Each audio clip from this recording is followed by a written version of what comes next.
Most attempts at horror in D&D fail. Why? Because 5e characters are superheroes. They don't get scared of zombies because they can just fireball the room and take a long rest. If you want to run a Resident Evil style one-shot, you have to strip that power away. Today I'm going to show you how to build a survivor horror dungeon that feels like Raccoon City, using 3 simple homebrew rules that will terrify your players. Resident Evil isn't about big open fields, it's about claustrophobia. You need a contained environment, a mansion, a laboratory, or an abandoned keep. But here's a trick: backtracking. Don't build a linear dungeon, build a hub. The players start in the main hall. The east wing is locked, the west wing is open but dark. To open the east wing, they need the blue gem found in the west wing. This forces them to walk through the same scary hallway twice. Now, a DM tip is to lock the doors.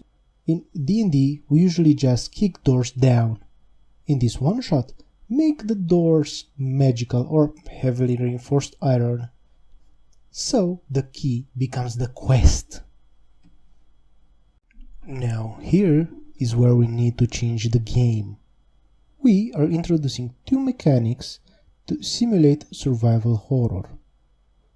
The first mechanic is the infection. Every time a zombie hits a player with a bite attack, have them make a DC 13 con save. On a fail, they are infected.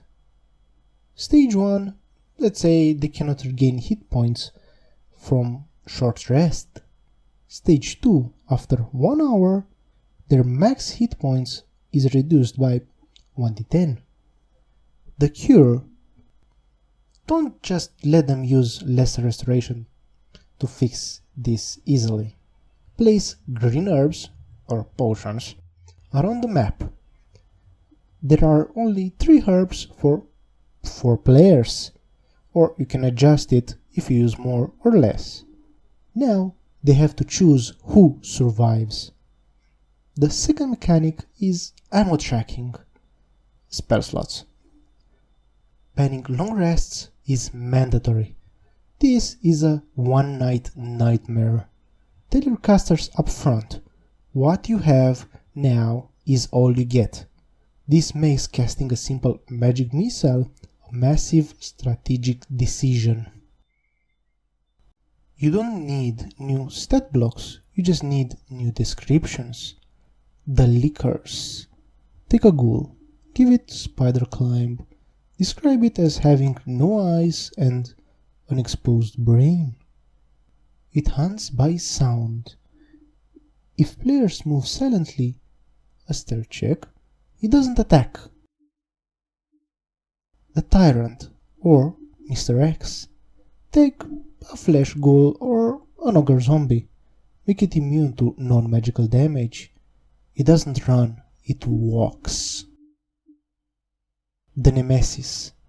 This is your timer. Use a Revenant. It always knows where the players are. If they are in the same room for too long searching for loot, it crashes through the wall. Now, for the finale. Resident Evil game isn't complete without a self-destruct sequence, is it? Once they find the final key or the antivirus, trigger the alarm. The facility will sanitize in 10 rounds. Drop them into initiative immediately. They don't have to kill the boss, they just have to escape the map while the boss chases them. This turns the final encounter from a slog into a frantic sprint.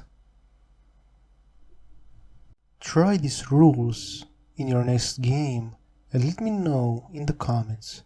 Would you survive the T-virus? Don't forget to like and subscribe for more DM guides. I'll see you in the next one.